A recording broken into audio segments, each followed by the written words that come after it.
তাই বলছি ডাকের মতো ডাকলে ভগবান ঠিকই সাড়া দেবে। হরি বল হরি বল। আচ্ছা, এখানে কেউ যুগলে কীর্তন শ্রবণ করতে এসেছেন? হ্যাঁ, স্বামী স্ত্রী একসঙ্গে কীর্তন শ্রবণ করতে এসেছেন? কেউ আসেননি তো? শুনুন, স্বামী স্ত্রী একসঙ্গে বসে এবং আপনাদের সন্তানদের নিয়ে একসঙ্গে বসে কীর্তন শ্রবণ, কারণ শাস্ত্রে বলছে যে পিতামাতা কৃষ্ণ ভক্ত হয়, হরি ভক্ত হয়, তাদের সন্তানরাও কৃষ্ণ ভক্ত, হরি ভক্ত পরায়ণ হয়। কি গো, প্রতিদিন সন্ধ্যাবেলা সন্ধ্যা প্রদীপ নিয়ে ভগবানের কাছে আরতি করেন? কি গো মা, করেন নাকি টিভির গোড়ায় বসে সিরিয়াল দেখেন? দেখেন নাকি? দেখেন ও মায়েরা, বলি সিরিয়ালে কি দেখেন গো? একটা স্বামীর চারটে বউ, চারটে বউয়ের একটা স্বামী, তাই তো? এর থেকে আপনারা শিক্ষা পান? শিক্ষা তো পাচ্ছেনই না, উল্টে সমাজটাকে পুরো নষ্ট করে দিচ্ছে, তাই না? কেন? যে সময়টা আপনারা টিভি সিরিয়াল দেখে কাটাচ্ছেন, এই সময়টা আপনারা গোবিন্দের সেবায় লাগিয়ে দিন। গোবিন্দ সেবা করুন, এতে আপনার আধ্যাত্মিক চেতনা হবে, সংসারের মঙ্গল হবে। তাই তো একদিন কুচেলা তার স্বামীকে বলছে, স্বামী অনেকদিন ধরে ভাবছি তোমায় একটা কথা বলবো, কিন্তু কিছুতেই বলতে পারছি না। আমি কি বলবো? বলো না কুচেলা, কি বলবে? স্বামী, ও স্বামী, যারা কৃষ্ণকে ডাকে, যারা কৃষ্ণকে ভালোবাসে, তাদেরকে কেন এত কষ্ট পেতে হয়? স্বামী, কেন এত কষ্ট পেতে হয়? কুচেলা, যারা পড়াশোনা করে তারাই তো পরীক্ষা দেয়, যারা আমার কৃষ্ণকে ডাকে, যারা আমার কৃষ্ণকে ভালোবাসে, আমার কৃষ্ণ তাদেরই পরীক্ষা নেয়, তাদেরই পরীক্ষা নেয়। সত্যি তো মা, আপনি সোনা নিয়ে স্বর্ণকারের কাছে গেলে স্বর্ণকার যাচাই করবে না আপনার সোনার মধ্যে কতটা সোনা আছে আর কতটা খাদ আছে? তেমনি আপনি যে ভক্তি সোনা ভগবানকে দিচ্ছেন, আমার ভগবান যাচাই করবেন না আপনার ভক্তির মধ্যে কতটা ভক্তি আছে আর কতটা খাদ আছে। তাই তো বলছে স্বামী, ওই কৃষ্ণ নাকি তোমার বন্ধু, সে নাকি দ্বারকার রাজা। তাহলে তুমি তোমার বন্ধুর কাছে একবার যাও না স্বামী, তাকে কি তোমার এই অভাবের কথা বলো না, হয়তো সে তোমার এই অভাব মিটিয়ে দিতে পারে। না না না না না, আমি তেমন ভক্ত নই, আর আমার কৃষ্ণ তেমন নয়। আমি আমার কৃষ্ণের কাছে যাব, তবে এসব কিছু চাইতে পারবো না। এই যে মাগো, আমরা মন্দিরে পুজো দিই, বলি পুজো দিয়ে যার যেমন মনের ইচ্ছা সে তেমন চাই, কিন্তু এটা কি ভক্তের ভগবানের কাছে শোভা পাচ্ছে? তিনি তো অন্তর্যামী, তিনি আগে থেকেই আমাদের অন্তরের কথা জেনে যান। তাহলে আলাদা করে বলবার কি আছে? তাই বলছে স্বামী, তোমায় কিছু চাইতে হবে, তুমি একবার যাও না, তোমার গেলেই কৃষ্ণ কৃপা হয়ে যাবে। তাই হরি বল হরি বল হরি বল। হ্যাঁ গোস্বামী, অনেকদিন পর বন্ধুর কাছে যাচ্ছে, অনেকদিন পর বন্ধুর কাছে গেলে বলি কিছু তো নিয়ে যেতে হয়। বলো স্বামী, তোমার বন্ধু কি খেতে ভালোবাসে? আমার বন্ধু চিড়ের নাড়ু খেতে বড্ড ভালোবাসে। চিড়ের নাড়ু? বেশ তো, তাহলে আমি চিড়ে আর গুড় ভিক্ষা করে আনি। এই বলে কুচিলা ভিক্ষা করতে গেছে। ভিক্ষা করে শুধু চিড়েই পেয়েছে, গুড় কোথাও পেলাম না। শুকনো চিড়ে এনে স্বামীকে এসে বলছে, স্বামী গো, বলে গুড় যে কোথাও পেলাম না, তাহলে চিড়ের নাড়ু আমি কেমন করে বানিয়ে দেব? এই শুকনো চিড়ে পেয়েছে শুধু। কুচিলা, তোমার চিড়ের নাড়ু বানিয়ে দিতে হবে না, তুই শুকনো চিড়ে আমায় দাও না, আমি আমার বন্ধুকে ওই শুকনো চিড়েই দেব। কিন্তু আমার বন্ধুকে সবাই সোনার থালায়, রূপোর থালায় দামি দামি ফল মিষ্টি খেতে দেয়। আর আমার এই শুকনো চিড়ে আমি আমার বন্ধুর মুখে কেমন করে তুলে দেব? তার থেকে মঞ্চ এগুলো আমি বগল লাগা করে রাখি। যখন আমার বন্ধু খুব জোর করবে, তখন এগুলো আমি আমার বন্ধুকে দেব। এই বলে সুদামা কৃষ্ণের কাছে যাচ্ছে। মুখে কি বলছে গো? দেখা দে, দেখা দে ওরে কানা, ওরে কানাই, ওরে কানাই, একবার দেখা দে ওরে কানাই, ওরে কানাই, একবার দেখা দে ওরে কানাই, ওরে কানাই, একবার দেখা দে ওরে কানাই, ওরে কানাই, একবার দেখা দে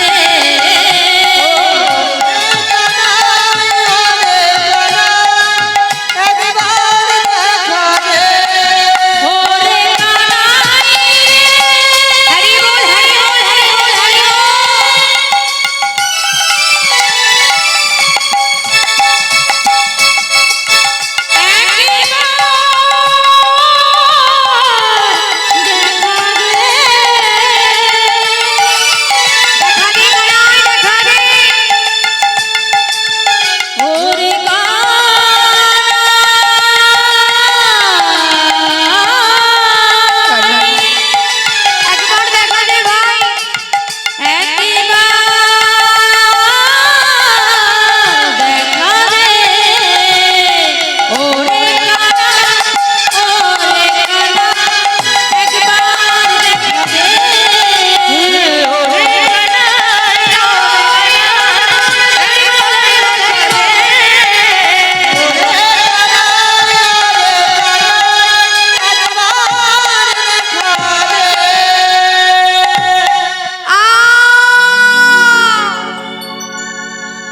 সুদামার পায়ে কাঁটা ফুটে গেল।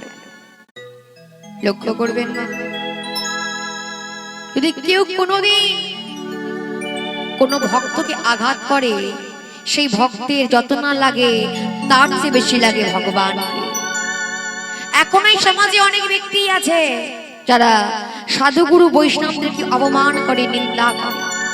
তাদেরকে আপনারা বলে দেবেন যে ওদের অপমান করে ওদের যত না লাগছে তার চেয়ে বেশি লাগছে ভগবানকে। তাই তো দ্বারকার সিংহাসনে বসে আছেন কৃষ্ণ, দুদিকে বসে আছে রুক্মিণী ও সত্যভামা। তোমার পায়ে রক্ত কেমন করে এলো? শোনো, সুদামার পায়ে কাঁটা ফুটেছে, তাই তার আঘাত আমার অঙ্গে এসে লেগেছে। এদিকে সুদামা ছুটতে ছুটতে আসছে। কানাই, কানাই, তুই কোথায় গেলি ভাই? দেখা দে ভাই, দেখা দে, তুই কোথায়? আরে সুদামা, আমি জানতাম তুই আসবি। আর সুদামা আয়, আয় না, তোকে আমি বসাবো, বসাবো। এই বলে আমার কৃষ্ণ কি করেছে? সুদামাকে নিজের সিংহাসনের ওপর বসিয়েছে। আর সোনার থালায় করে জল এনে সুদামার সেই চরণখানি, সে সোনার থালার মধ্যে রেখে তার চরণখানি ধুইয়ে দিচ্ছে।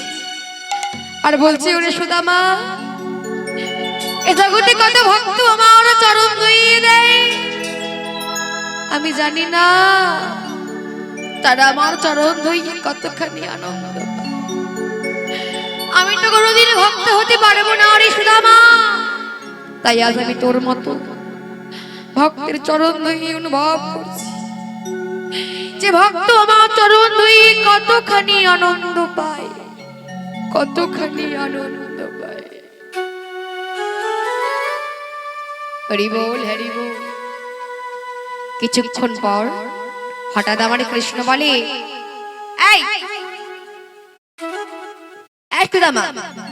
বলি অনেকদিন পর বন্ধু বন্ধুর কাছে এসেছে, তো অনেকদিন পর বন্ধু বন্ধুর কাছে এলে বলি কিছু তো নিয়ে আসতে হয়। বল তুই আমার জন্য কি এনেছিস? আমি আমি আবার তোর জন্য কি আনবো রে? তুই জানিস না আমি গরিব, আমি ভিক্ষা করে খাই। না না, আমি তোর জন্য কিছু আনিনি। আমি জানি তুই আমার জন্য কিছু না এনে থাকতেই পারবি না। বল না কি এনেছিস? আমি কিছু আনিনি। ওই তো কি বগল দাবা করছিস যেন। কি এনেছিস রে? না দেব না। দে বলছি না কিছুই না। কি করে সুদামার হাত থেকে ঝোলাখানি কেড়ে নিয়েছে, আর ঝোলাখানি খুলে দেখছে ঝোলার ভিতরে শুকনো চিড়ে পড়ে আছে। তাই বলছি, আরে তুই আমার জন্য শুকনো চিড়ে এনেছিস? তুই আমায় কত ভালোবাসিস রে সুদামা, জানিস তো এই মানুষগুলো আমায় মিষ্টি খাইয়ে খাইয়ে মুখটা একেবারে নিরাশ করে দিয়েছে। আর তুই আমার জন্য চিড়ে এনেছিস, খুব ভালো করেছিস। ও বাবা, এই চিড়েগুলো আমার গলায় হাত লাগবে বলে তুই ভিজিয়ে এনেছিস। তুই আমায় কত ভালোবাসিস রে সুদামা। নারী কৃষ্ণ, ওই চিড়েগুলো আমি ভিজিয়ে আনিনি। ভিজিয়ে আনিসনি? তাহলে ভিজলো কেমন করে? যখন ওই চিড়েগুলো আমি আনছিলাম তখন আমি ভাবছিলাম আমার বন্ধুকে সবাই সোনার থালায় রূপোর থালায় দামি দামি ফল মিষ্টি, আর আমার এই শুকনো চিড়ে আমি আমার বন্ধুর মুখে কেমন করে তুলে দেব। তাই সেই কথা ভেবে ভেবে আমার চোখের জলে চিনে চিনে ভিজে গেছে। ওই নয় আমার চোখে জলে, আমার চোখের জলে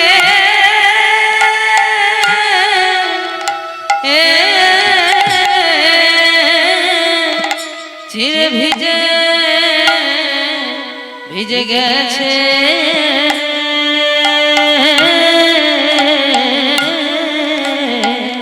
আমার চোখের জলে চিরে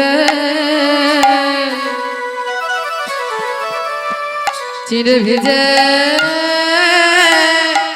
গেছে। ওই নয় আমার চোখে জলে, আমার চোখের জলে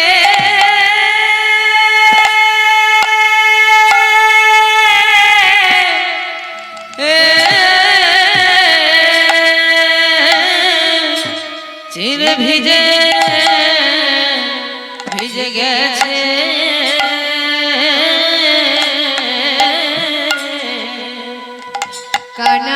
কানাই কানা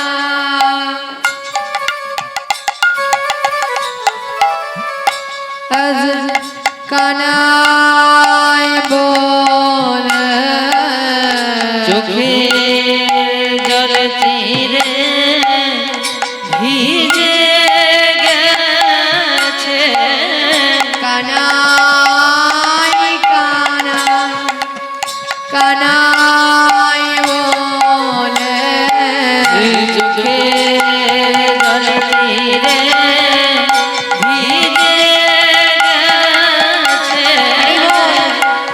যে ভক্তের কানায় কানায় আছে তারই আছে কানায়, আর যে ভক্তের কানায় কানায় তারে নাই। যে ভক্ত ভগবানের জন্য দুফোঁটা চোখের জল ফেলতে পেরেছে, ভগবান একমাত্র তার হয়ে। ও মায়েরা, কিছু হবে না গো, আপনারা বসে পড়ুন।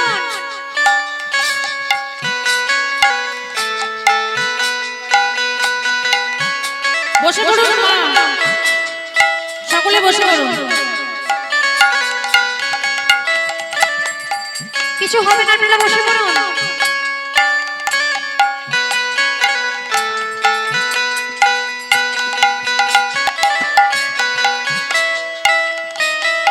যে ভক্ত ভগবানের জন্য দুফোঁটা চোখের জল ফেলতে পেরেছে, ভগবান একমাত্র তার হয়ে গেছে। তাই তাই তারকার সিংহাসনে বসে আছেন কৃষ্ণ, আর সুদামা সেই শুকনো চিড়ে খাচ্ছে, খেতে খেতে বলছে, ওরে সুদামা, এই শুকনো চিড়ে শুধু আমি খাচ্ছি তা নয়, এই চিড়ে এখন তো কলিযুগে প্রতিটি হরিবাস হয়ে যাবে, আর যারা যারা গ্রহণ করবে তাদের কি হবে জানিস? কি হবে রে কৃষ্ণ? তাদের সুদামার মতো কৃষ্ণ কৃপা হবে। কৃষ্ণ কৃপা হয়ে যাবে, সুদামার মতো কৃষ্ণ কৃপা হবে। কৃষ্ণ কৃপা হয়ে যাবে, নয়ন জল বুক ভাষায় কৃষ্ণ কৃপা হয়ে যাবে, কানাই বলে কেঁদে কেঁদে কৃষ্ণ কৃপা হয়ে যাবে, কৃষ্ণ বলে কেঁদে কেঁদে কৃষ্ণ কৃপা হয়ে যাবে, হরি হরি হরি বল। হরি হরি হরি বল, কৃষ্ণ কৃপা হয়ে যাবে, কৃষ্ণ কৃষ্ণ কৃপা, কৃষ্ণ কৃপা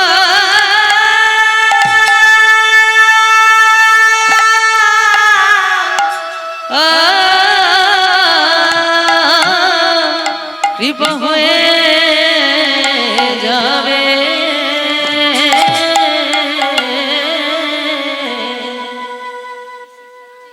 হরি বল হরি বল হরি বল হরি বল। তাহলে বুঝলেন এই চিড়ে ভোগের সৃষ্টি কেমন করে হয়েছে? এই চিড়ে ভোগ গ্রহণ করলে সুদামার মতো কৃষ্ণ কৃপা হয়ে যাবে মা।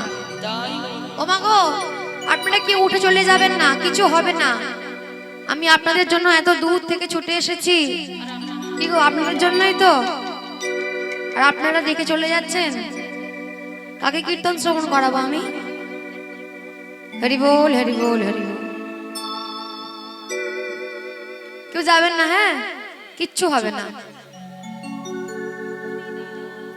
এবার মাগো, আমরা জানলাম যে চিড়ে ভোগের সৃষ্টি কিভাবে হয়েছে। এই চিড়ে ভোগ যে মাটির মালসার মধ্যে রয়েছে, ওই মাটির মালসার সৃষ্টি হলো কিভাবে? যখন ত্রেতা যুগে রামচন্দ্র 14 বছরের জন্য বনে চলে যাচ্ছিল, ঠিক এমন সময় মাতা কৌশল্যা এক বাটি দুধ এনে রামের মুখে তুলে দিয়ে বলছে, ওরে রাম, তুই তো 14 বছরের জন্য বনে চলে যাচ্ছিস, তোকে তো আমি আর কোনোদিন খাওয়াতে পারবো না রে বাবা, তাই এই দুধটুকু তুই খেয়ে যা বাবা, এই দুধটুকু তুই খেয়ে যা। এই বলে রামচন্দ্র যেই না সে দুধটি খেতে যাবে, ঠিক এমন সময় মাতা কইকেয়ী এসে রামের মুখ থেকে দুধের বাটিটা কেড়ে ছুঁড়ে ফেলে দিলেন। তখন রামচন্দ্র বলে, কইকেয়ী, তুমি আমার মা হলে কি হবে? আইন আইনই হয়, পাপ যেহেতু করেছো তোমাকে শাস্তি পেতেই হবে। শোনো, আর তো দাপর যুগে তুমি হবে আমার মা দৈবকী, তোমার গর্ভে জন্মগ্রহণ করবো ঠিকই, কিন্তু তোমার স্তনদুগ্ধ আমি পান করবো না, চলে যাবো আমি যশোদার কোলে নন্দ রাজার গৃহে। আর সেদিন তুমি বুঝতে পারবে যে দুগ্ধ কিনে নিলে তার ফলটা আসলে কি হয়। ও মা, যখন দৈবকীর গর্ভ থেকে আমার কৃষ্ণ জন্মগ্রহণ করলো, চলে গেল যশোদার কোলে নন্দ রাজার গৃহে। দৈবক স্থান থেকে দুগ্ধ আপনা আপনি মাটিতে পড়তে শুরু করলো। দৈবক কেঁদে কেঁদে বলে, ওরে কৃষ্ণ, আমি জানি তুই ভগবান, তাই তোর বিচার সমান। তুই তো আমার সন্ন দুগ্ধ পান করলি না রে বাবা, চাই যেই দুগ্ধ এই মাটিতে পড়ে যাচ্ছে তা যেন তোর সেবায় লেগে যায় কৃষ্ণ, তোর সেবায় লেগে যায়। কৃষ্ণ আমার বলে, মা, যে পাপ করে ক্ষমা চেয়ে নেয় তার শাস্তি হয় না। তোমার যেই দুগ্ধ মাটিতে পড়ে যাচ্ছে, সেই মাটি থেকে, সেই দুগ্ধ থেকে মালসা তৈরি হবে, যা আগত কলিযুগে ওই মালসার মধ্যে চিনি ভোগ থাকবে, যা আমার সেবায় লাগবে, যা গোটা জগৎবাসী গ্রহণ করবে। নিতাই গৌর প্রেমানন্দে হরি বল, হরি বল। কি গো মায়েরা, চলুন আমরা একটি ভজন করতে করতে বৃন্দাবনে যাই, লীলার মধ্যে প্রবেশ